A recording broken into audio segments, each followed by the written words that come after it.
Timothy claimed that during their friendship, Melanie had pressured her into these acts without consent, and the internet went crazy. Timothy shared in this long post on social media, and it sparked a big conversation. Melanie responded saying that she was shocked by the accusations and that everything that happened between them was consensual. At least from her perspective. And that's where consent becomes super important. When I was in school, I remember they taught us, like, you have to vocalize it. You have to say it. You have to verbally consent. And I guess that can be awkward in some of those situations. I mean, like, you can't mind read somebody. So I actually want you guys to comment below. I know this is very touchy, but like, how do you get over that element? I think there are some very clear points where someone's not consenting to something. But in those times where, like, the person cannot tell and it's not, like, necessarily aggressive, and I'm not talking about this situation in particular, we're going to dive into it, but how do they, like, decipher that? Nonetheless, this situation blew up and fans were completely divided, some people backing Timothy while others standing by Melanie. There's no doubt that this story has impacted Melanie and her reputation and why she kind of like drifted away for a little bit. Part of the reason why I also think she's in costume part of the time. I mean, maybe it's because of her inspiration, but also at the same time, maybe it's her disassociating from Melanie so that she's not tied to these allegations. She's almost like a cartoon if you see recent photos of her. On December 4th, 2017, Timothy, a woman who Melanie once shared a friendship with, shared on Twitter that she had been SA'd and R-worded by Melanie. The following day, Melanie tweeted a response to Timothy saying allegations were horrifying and they saddened her, and that Timothy never said no to any of her actions. On December 9th, 5 days later, Melanie released a second statement denying that she would be intimate with someone without their absolute consent. Soon after, rumors started to spread that Timothy was lying for clout, meaning fame, to promote her music because she was jealous of Melanie. Here's a clip of Timothy talking a little bit about this situation. This is her clarifying something she said in an interview. Once this did break on the internet, she did start doing interviews with people, or at least one that I found a record of, and people tried to find some inconsistencies within this interview. So here's a clip of her briefly addressing some of those. If you watch the recorded You Now interview that I did with Sophia, the part where I say it must have been 2016, I was referring to when Melanie decided to stop being my friend, not the incident. The incident happened in 2015. She stopped being my friend in 2016. So in this moment, their feud began. It's more than just accusations. It's like online back and forth. Now, I don't want to negate the importance of Timothy's accusations. It's not a feud. It's depicted as that online with them like going back and forth on Instagram story and tweets. But I really want to break down what Timothy wrote so you guys can fully understand. Because I feel like initially, like what I thought, like, oh, well, you know, how does Melanie not read her mind? Well, let's really unpack everything Timothy has to say. She writes, I've kept this secret for years, convincing myself it wasn't a big deal and I wasn't hurt by it. The thought of accepting that my best friend R-worded me seems insane. Even typing that doesn't seem real to me. I started telling this story to those closest to me as somewhat of a joke. Haha, can you believe this crazy night? But I began to get responses I wasn't expecting, concerned ones. It's hard to say someone you loved R-worded you, someone you still love. The thought of writing this and having the world see it terrifies me, especially because of who this person is. This was my best friend. She took me in, which I was so grateful for. I felt like I owed her my life, and my life began to revolve around hers. I had my own problems, but if I could focus on her life, I could put off dealing with my own inner turmoil for just a little bit longer. Some of her fans became my fans, but their loyalty never strayed from her.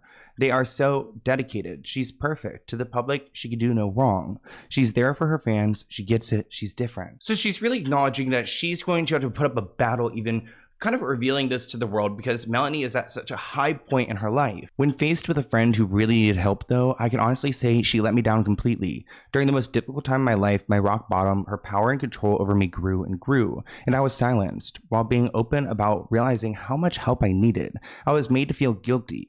I had to apologize for having an extreme panic attack where I thought I was going to die, because it ruined her night.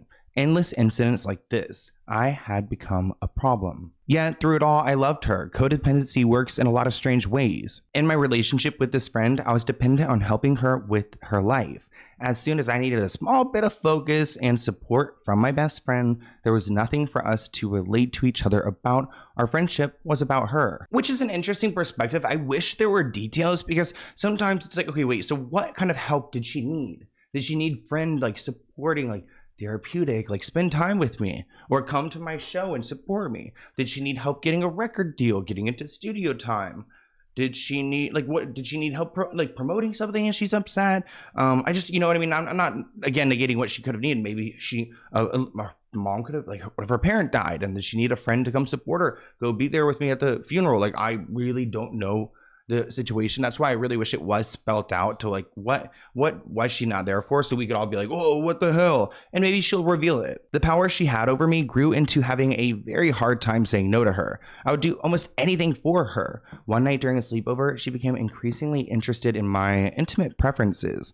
As someone who had previously been through hardship, it's hard to say some of these things on YouTube. We're gonna have to censor, but it's very explicit. She began asking me while in bed if I would get intimate with her. While being incredibly uncomfortable by this offer, I attempted to laugh it off. I had a boyfriend at this time. She knew that, quote, he doesn't have to know, it's not a big deal. It went on for hours, asking me why I didn't want to, that it would be fun. I repeatedly said no. I had work in the morning. I wanted to sleep. I was exhausted. I attempted to sleep, but I was kept up the entire night by my friend begging me to sleep with her. It seemed strange, but she was my best friend.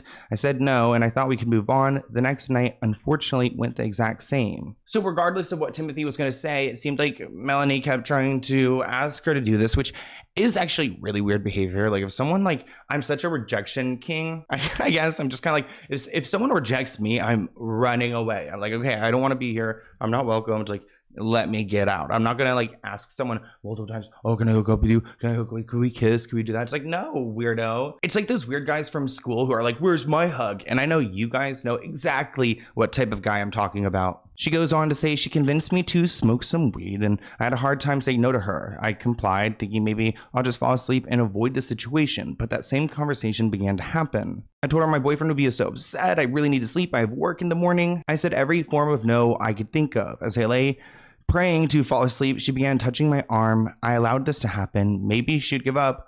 This went on for maybe an hour. I got increasingly uncomfortable. I started to giggle and saying it tickled, and then in no way did I want to make this an intimate situation. She said, can I just do this? Can I just touch your arm? Can I just touch your boobs? Melanie was just asking all these questions. It's like, god damn, not even 20 questions, hundreds and hundreds of questions. Oh my gosh, look, the candle, is it going out? Can you guys see that? Yeah, you can. Watch this place go ablaze. Nope, not today. Not in this podcast. Not in this episode. Shoot.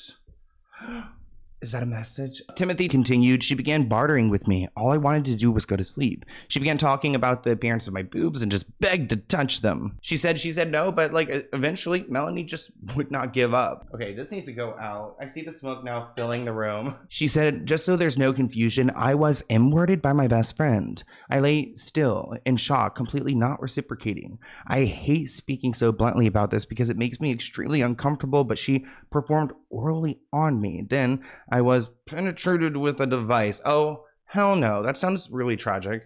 Ugh, after this desperate, like, bitch, like, would not leave me alone. I'm just like, God damn, get off of me, gross.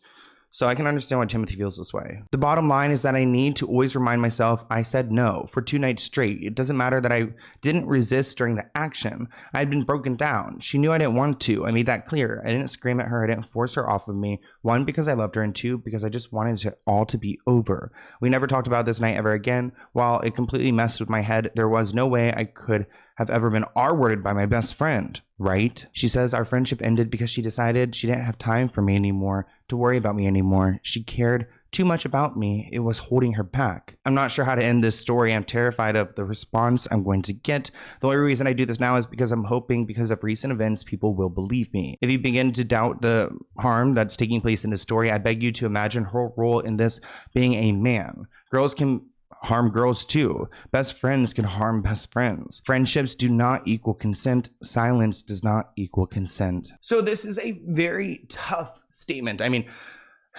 I'm winded after that one, and it's not just the smoke filling the room from that candle. Thank you for watching this clip from the Let's Get Into It podcast. To view the full episode, visit the link listed below.